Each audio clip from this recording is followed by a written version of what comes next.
Bismillahirrahmanirrahim. Assalamualaikum warahmatullahi wabarakatuh.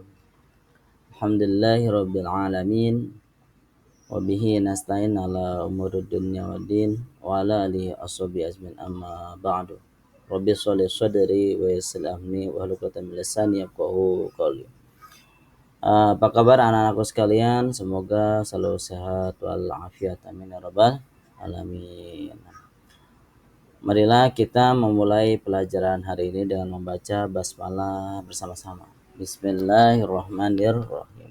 Pertemuan ke-1 ini kita masuk ke pelajaran keempat tentang hidup lapang dengan berbagi. Hidup lapang dengan berbagi ini kan ada ya, zakat, infak, sedekah, ya, hadiah dan lain sebagainya. Untuk pertemuan pertama ini kita akan membahas itu mengenal zakat. Bab 1 ini kita mengenal zakat. Dan apa sih itu zakat? Zakat secara bahasa artinya bisa bersih, suci, subur, berkah, tumbuh dan berkembang ya. Karena kalau dari bersih ini kan untuk membersihkan diri dari sifat-sifat yang tidak baik ya. Kemudian tumbuh dan berkembang ini kan untuk membangun perekonomian manusia ya dari hasil zakat tersebut. Kemudian secara istilah zakat itu harta tertentu yang wajib dikeluarkan oleh seorang muslim dan diberikan kepada orang tertentu dengan kadar dan syarat tertentu. Jadi zakat itu hartanya harta tertentu ya, nggak semuanya bisa dizakati. Kemudian ini diwajibkan kepada semua orang muslim yang beragama Islam, dan diberikannya juga nggak sembarang orang, ada ketentuannya. Makanya ada namanya 8 golongan asnaf ya, orang yang berhak menerima zakat. Kemudian ada kadar dan syarat tertentu, jadi ada ukuran-ukuran zakatnya, kemudian ada syarat-syaratnya. Nanti akan kita bahas di slide berikutnya. Kemudian zakat itu terbagi ya, ada jenis-jenisnya. Ada namanya, yang pertama ada zakat fitrah, ini zakat jiwa ya, untuk membersihkan jiwa kita. Yang kedua ada jenis zakat mal, ini zakat harta kekayaan. Nah, kalau tadi kita ngebahas jenis-jenis zakat. Nah, jenis zakat yang pertama ini ada zakat fitrah. Nah, apa sih zakat fitrah? Nah, zakat yang wajib dikeluarkan berupa makanan pokok dengan syarat dan ketentuan yang ditetapkan syariat Islam. Nah, kalau syaratnya apa? Yang pertama ya pasti dia beragama Islam. Jadi kalau enggak beragama Islam tidak diwajibkan zakat fitrah. Yang kedua, ada kelebihan harta untuk kebutuhan pokok pada malam hari raya dan siangnya ya, jadi punya kelebihan. Yang ketiga, syarat ketiga di zakat fitrah adalah mendapati bagian awal sampai akhir Ramadan walau sebentar. Jadi intinya hidup ya, ketika masuk bulan Ramadan itu dia wajib mengeluarkan zakat. Nah, gimana Pak kalau misalkan meninggal di bulan Ramadan? Ya, kan dia juga mendapati masuk bulan Ramadan. Berarti kan tetap diwajibkan mengeluarkan zakat. Pak, kalau bayi baru lahir di bulan Ramadan, apakah wajib zakat? Ya, seorang bayi pun yang hidup di bulan Ramadan itu diwajibkan untuk melakukan zakat. Jadi intinya menemukan atau hidup di bulan Ramadan itu diwajibkan untuk melakukan zakat ya. Nah, besaran zakat fitrah berdasarkan harga bahan pokok yang dikonsumsi oleh masyarakat setempat seperti beras, gandum untuk kurma ya. Kalau ukurannya itu 2, kg beras atau 3,5 liter per orang ya. Ini per orang.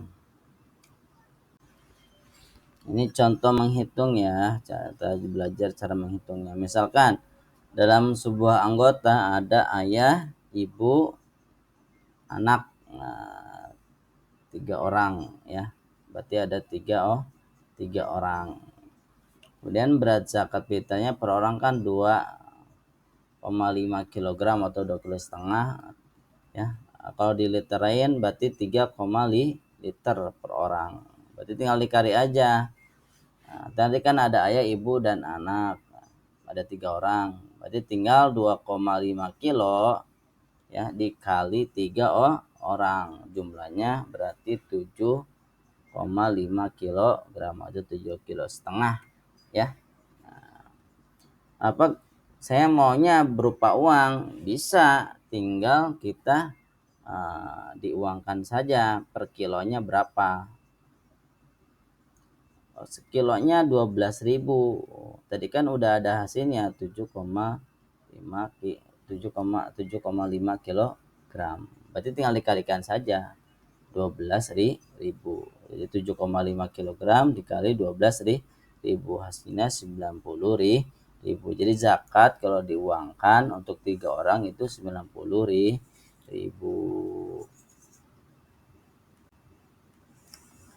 Nah, sekarang waktu pembayaran zakat fitrah kapan? Nah, ada ya, ini waktunya itu kan ada yang dibolehkan, ada yang diwajibkan, ada yang disunahkan, dan bahkan ada yang tidak boleh ada yang tidak diperbolehkan. Nah, kalau yang diperbolehkan itu zakat fitrah itu dari awal Ramadan sampai akhir Ramadan sebelum sholat Idul Fitri ya, sebelum sholat Idul Fitri. Yang kedua, waktu diwajibkannya itu dari mulai terbenamnya matahari pada hari terakhir Ramadan, pas malam takbiran ya. Yang ketiga disunahkan. Nah, waktu yang disunahkan itu sesudah sholat subuh nih, sudah waktu masuk sholat subuh ya pada hari raya Idul Fitri ya, sebelum berangkat sholat Idul Fitri. Ini subuh-subuh ya, subuh itu 1 Syawal ketika mau melaksanakan sholat Idul Fitri ya, ini boleh disunahkan ya waktunya. Kemudian yang keempat, nah ini kalau misal yang tidak dibolehkan zakat di bulan Idul zakat fitrah itu ya sesudah sholat Idul Fitri. Zakat fitrahnya malah setelah sholat Idul Fitri itu jatuhnya bukan zakat fitrah lagi, masuknya ke sedekah ya. Dan nggak bisa diganti kalau zakat fitri itu tuh dengan apapun ya. Kemudian cara pembayarannya zakat fitrah ya bisa ya. Ini udah lumrah ya kalau pembayaran zakat fitrah itu ya, bisa disampaikan langsung ke orang-orang yang berhaknya. Nanti Bapak sampaikan 8 golongan yang berhak menerima zakat. Atau biar nggak ribet langsung aja ya ke amil zakat kan. Nah, kemudian yang kedal ini siapa sih yang berhak menerima zakat fitrah? Ini ada 8 golongan yang berhak menerima zakat fitrah. Ya anak ya. Yang pertama itu ada fakir, orang fakir ini orang fakir ini nggak ada kerja, nggak punya kerjaan sama sekali ya, tidak ada penghasilan sedikit pun. Ini namanya orang fakir. Kalau orang miskin dia punya penghasilan tapi tidak memenuhi kebutuhannya. Ini harus dibedakan antara fakir dan miskin. Yaitu jadi golongan itu yang pertama fakir, yang kedua miskin, yang ketiga amil. Amil itu yang mengurusi zakatnya. Kemudian ada mu'alaf. Yang keempat yang mu'alaf ini ada orang yang baru masuk Islam. Yang kelima hamba sahaya ya. Hamba sahaya kalau zaman sekarang udah nggak ada hamba sahaya, itu zaman dulu. 6 itu gorim. Gorim itu yang punya hutang ya, tapi hutangnya ini dalam menjalankan syariat agama Islam.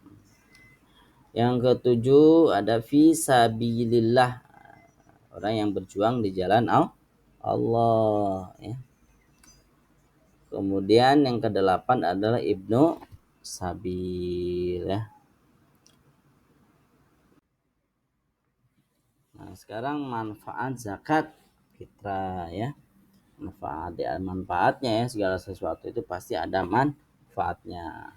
Manfaat zakat fitrah ini membantu membersihkan harta dan diri dari sifat kikir, pelit ya, dan bakhil, serta memberikan manfaat sosial kepada yang membutuhkan ya. Kesimpulan dari pelajaran hari ini, zakat fitrah adalah kewajiban agama yang memiliki banyak manfaat bagi individu dan masyarakat. Oleh karena itu, marilah kita tunaikan zakat fitrah dengan penuh keikhlasan dan meraih berkah serta rahmat dari Allah Subhanahu wa taala.